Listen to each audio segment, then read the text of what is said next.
नमस्कार जी, पंजाब इंजीनियरिंग इंदौर में आपका स्वागत है।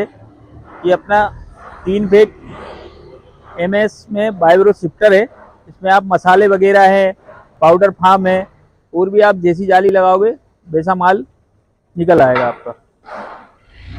यहाँ से अंदर इसमें माल डालना होगा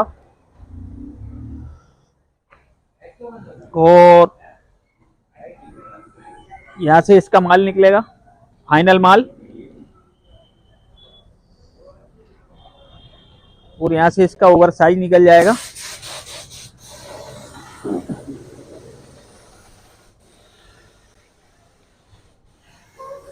और इस मशीन को लेने के लिए दिए गए नंबरों पर कांटेक्ट कर सकते हैं। कांटेक्ट करोगे तो यह मशीन ट्रांसपोर्ट के माध्यम से आपके घर भिजवा दी जाएगी। धन्यवाद।